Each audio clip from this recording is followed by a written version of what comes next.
how was it being a paralegal in Australia? Yeah, in Australia as well. Yeah, literally.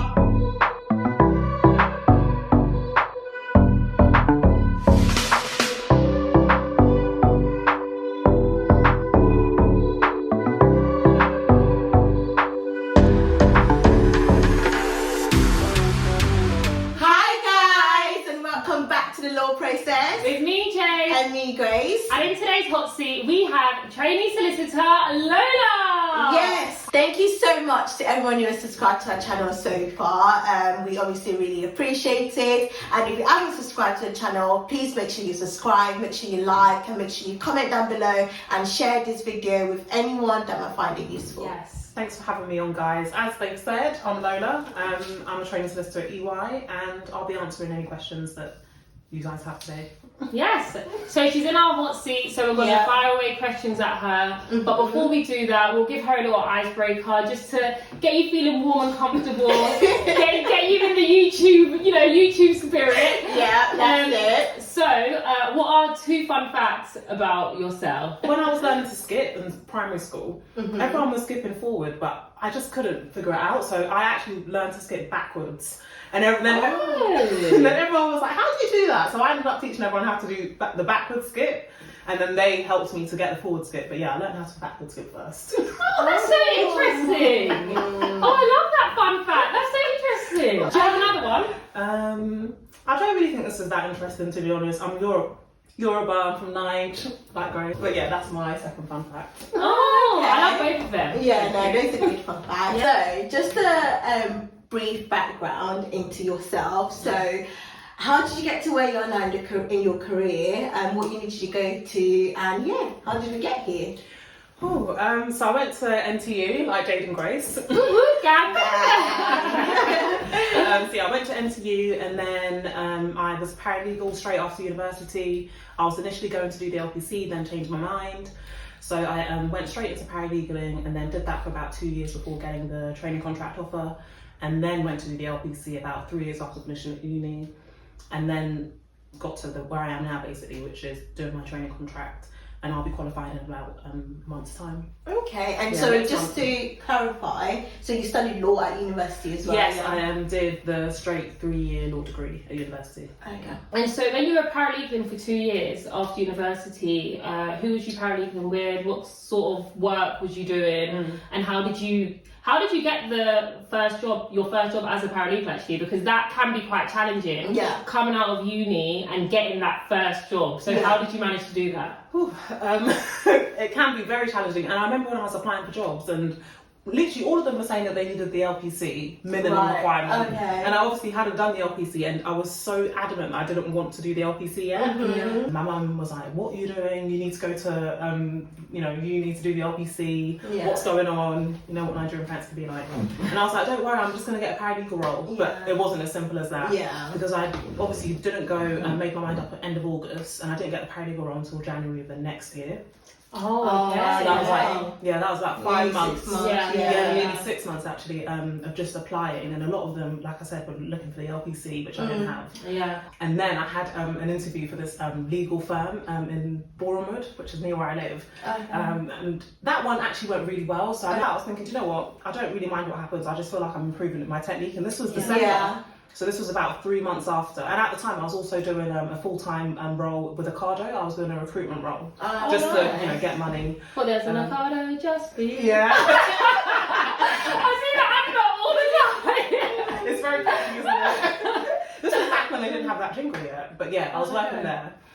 So they got back to me, the one in Bournemouth, and told me that I'd got the job, and I was going to be a legal claim handler, so not quite paralegal, but a legal claim handler, and working directly with the in-house counsel. Okay. I started there, and I hated it. But yeah, that was day one, and I was thinking, how do I tell people that I don't like this? But I remember I told my sisters as soon as I finished the day, they were like, how was it? I was like, it was really, really bad. Yeah. So luckily for me, then EY, which I'd applied for about a week ago, and I just, again, it was one of those applications that I used to do and think, I'm probably not going to hear back, but I would still do it anyway. Yeah. Because the job description literally said experienced paralegals. It didn't say LPC, but it said they wanted experienced paralegals, and I've never been a paralegal before. yeah. So I was thinking, probably not going to get it, but let me just apply anyway. Yeah. So when they called me and said, oh, Lola, we'd like you to come in for an interview, I was like, oh, okay. So they asked me a couple of questions on the phone. I wouldn't really call it a phone interview, but I feel like the recruiter was kind of interviewing me. Yeah. Then she said, okay, thank you for those answers. We would like to invite you to an interview on site. And I was thinking, thank God. So yeah, I went for the interview with EY. And I think because I already had a job and I was thinking, as much as I don't like this job, it's different going into an interview knowing you've already got a job in a way, because I wasn't as nervous. Yeah. I was more confident. Yeah. So I went in with that peace of mind. Yeah. Had the interview, and after that I was thinking, do you know what, I think it went okay, but I still was thinking EY's, quite a good firm, and I just wasn't expecting to get the job. Yeah. So when they called me on the Friday, they got back to me quite quickly, 2 days, and said I've got it. I thought, great, I can leave this job. Sorry to cut you off. I was just going to say, so the application for EY, was it just a CV, or did you have to write a cover letter, or did you have to answer questions? What was the application? For EY, it was actually fairly simple, and I think that really worked in my favour because it was a CV and cover letter, so there weren't a lot of questions such as the situational ones. Yeah. They asked me, to be fair, not really hard questions, because obviously I think paralegal, they were realistic. They didn't know much about the law itself at that stage. Yeah. But they did ask me why EY. What did I feel that I could bring to the law team, because it was very new at that point. What are my ultimate career ambitions? And I would say be strategic with your answer to that, because at that point I knew I wanted to be a trainee solicitor. But I said to them, I've just finished my law degree, and for me at the moment the main priority is getting experience. So I'm happy to paralegal for quite a number of years to really get myself up to speed before then looking at a training contract. And I think that's what they wanted to hear, but obviously I was thinking, hopefully I can get a training contract ASAP. Sorry to cut you off again, I keep cutting you off, but I just want to, you did make a very good point, because when you're interviewing for paralegal roles, and in an interview, if you're like, my plan is to get a training contract next year, Or in the next 6 months. or in the next 6 months, like, they're not going to want to give you the role, especially if you're interviewing where they actually don't offer a training contract. So in their head, you're leaving as soon as you get a training contract, and they're not going to offer you a role. So be strategic. But be invested in the role you're applying for. Be invested in paralegal. Even if it's to say that, I want to paralegal for a number of years before I go on to become the training contract, be invested in whatever it is that you're applying for. They don't want to employ someone who then within 6 months they know for sure is going. Even if that is your plan in your head, just don't articulate it. Just keep it to yourself. Definitely. So what else about the interview stood out to me? They also told me that they were very impressed with the pro bono work. You know, the legal advice clinic. We both did actually. So they mentioned how that was something they were really happy and interested to develop and talk about more in the interview. So I spoke about the cases that I did. So if you're looking at this and you're at university and your uni has a pro bono clinic, get involved, because EY told me that stood out on my CV. So that's how I got my paralegal job. And I've been at EY since. So I got the EY job end of 2015. Started January 2016, and I've been there since. So oh wow!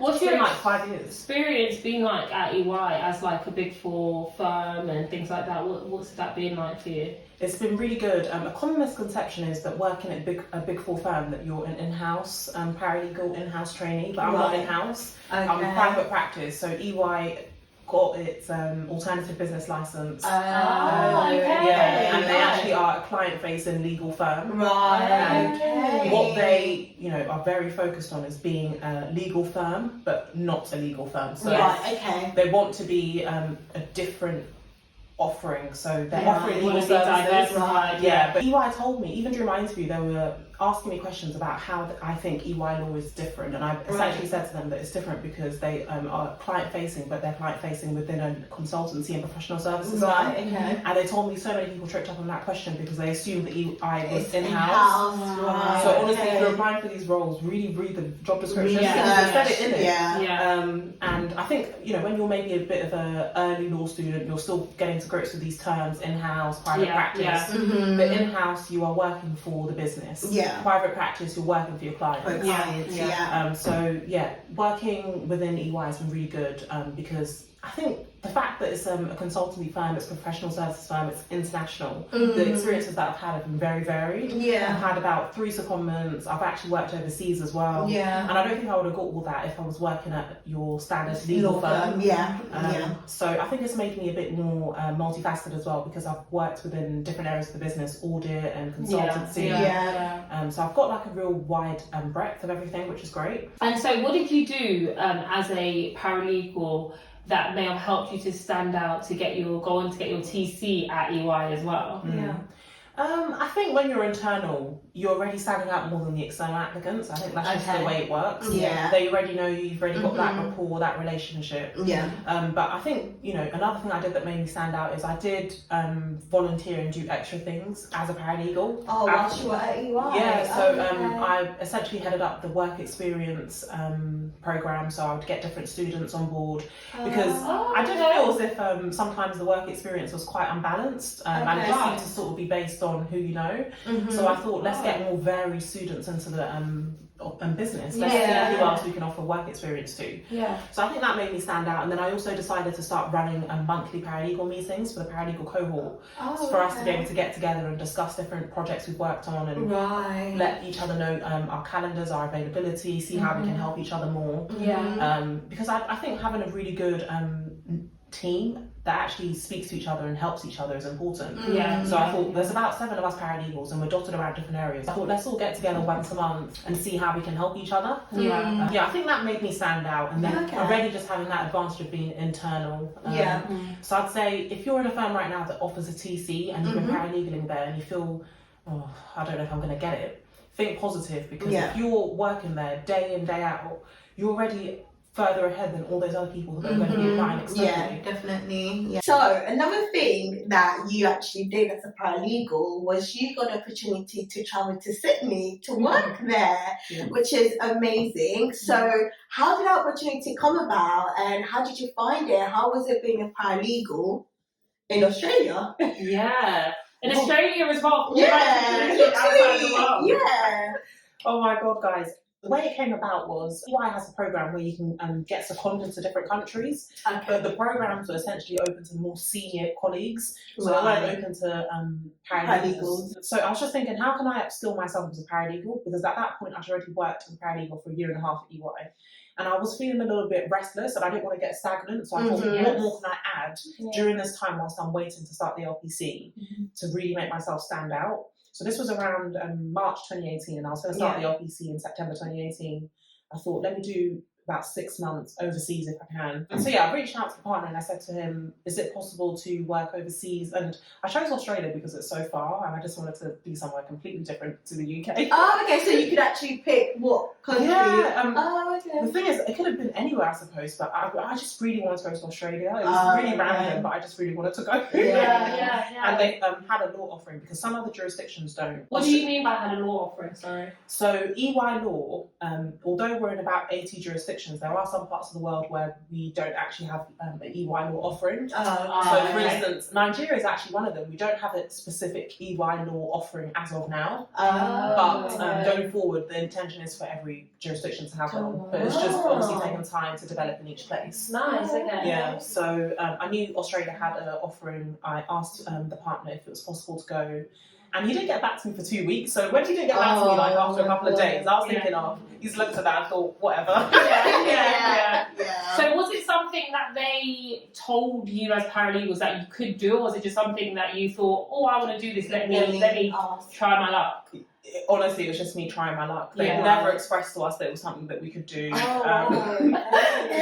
That was really a stab in the dark then, and it worked. It really was, because I was thinking, if the partner doesn't want to give it to me, he's going to say no. Yeah. How am I going to know if I don't ask? Yeah. No, literally. Yeah. The worst answer you can get is no. Yeah. So I just thought, let me go for it, asked him, didn't get a response for about 2 weeks. And then when he got back to me, I was so shocked. He said, oh, sorry for the late reply, I've been skiing. So he was on holiday, which is why he hadn't replied. He said to me, let me get you in touch with the Australian partner. And I spoke to her, and then she said, I'm going to set up an interview with you and the 2 senior managers in Australia. And I was really, really scared of the interview, and I was doing all sorts of prep. But literally, the interview lasted 15 minutes, and they just asked. I think because I was already with EY, so they were thinking, "Oh, it's fine." So they just asked me a couple of things, you know, what you were interested in, what areas of law are you most inclined to work with, and honestly, very basic questions, nothing too difficult. 15 minutes was more getting to know each other, because I also asked them what areas of law in Australia offers. Are there any areas that are different to the UK? And there were a couple. They did real estate and private client, which we don't do in the UK. So I told them that I'd rather work in those areas if possible, because I want something different. So yeah, it was honestly an experience that wouldn't have come about if I just hadn't tried my luck. So I would advise anyone watching, if there's a question you want to ask at your firm, just ask. Because it might end up being a yes. An unexpected yes. If you don't ask, you don't get. Literally. Did EY pay for your travel and accommodation while you were out there? No, they didn't. So the flight to get there and my accommodation, I essentially expensed all of that. But I was already on the back of it going around Australia travelling, so it didn't really cost much for me anyway. And also, for some reason, I don't know what it is, I know the pound is stronger than the Australian dollar, but when the salary was coming in per month, when I converted it to pounds, getting more than I would have got for working as a paralegal in London. Oh, really? So, So maybe paralegals in Australia just generally get paid more. I think so. So I was a little bit richer. That's always good. So yeah, that was a great experience for me, really. And I think it does on your CV, opens up conversation. And it's just something different to have on there. So what advice do you have for people who would love to work overseas? I'd say if you're not already in a firm that you're looking for, you're still maybe fresh out of university, looking at different firms, target those firms that have a guaranteed overseas secondment. So EY, before offering the training contract, was potentially open to overseas secondments, but as the law offering started firming up its credentials, it was something that was then a maybe, and they just couldn't guarantee it. But there are some firms that literally have a guaranteed overseas secondment. So as one of your seats, you'll be working overseas. So one of my friends works at Clifford Chance, and she went to Paris for one of her seats. So I'd say if that's something that's really high on your priority list, then target those firms. And international firms as well. So target those firms, and then, you know, if you're in a firm that doesn't guarantee that they can offer, ask, because you never know, you could just potentially be right place, right time. Or if you ask, they realise that, do you know what, we could actually offer this. Do that. Or if the firm, you know, you do ask, you get a no, then perhaps once you've qualified a couple of years PQE, much later, you go to a different firm. See if you can then find something where you know that for a fact you'll be able to work overseas, or work as an enqueue in a different country. I know some people who they practice as a UK qualified lawyer, but they're working overseas, maybe in Jersey, offshore, or they're working in Dubai. So when working overseas, though, are you able to practice as an NQ that country's law? Because I see a lot of people that go to Dubai, for example, but they're still practicing UK law. So would that be what would be happening when working overseas? So essentially you're because a lot of these offshore, or, you know, for instance Dubai, Middle Eastern countries, they need someone who has UK expertise and knowledge. They're looking for somebody who's UK qualified to work in their country, but you don't need to be as versed or qualified in their specific countries and laws. I mean, some people, when they do go out there, they then take exams to get dual qualified, so get a qualification in that country as well. But what they're looking for really is a qualification in the UK. So as an NQ, I'd say grab the opportunity. If that's high on your priority list, you want to work overseas, look for roles where they're looking for UK qualified lawyers. And there's literally like loads, because I always come across them. And there's certain countries which are always looking. So Dubai, I don't know what it is, but they always are looking for UK qualified lawyers, and offshore countries such as Jersey and British Virgin Islands, like those sort of places. And I know someone who actually went to Singapore as a newly qualified. And Hong Kong, that seems to be another very popular place. So So that brings us to the end of part 1, but stick around for part 2, which will be dropping in a couple of days' time. In part 2, we'll be diving a bit deeper into Lola's training contract experience and everything she's been doing as a trainee, and what the future holds for her at EY. So part 2 trending. Stay tuned. And we shall see you in our next video. Bye.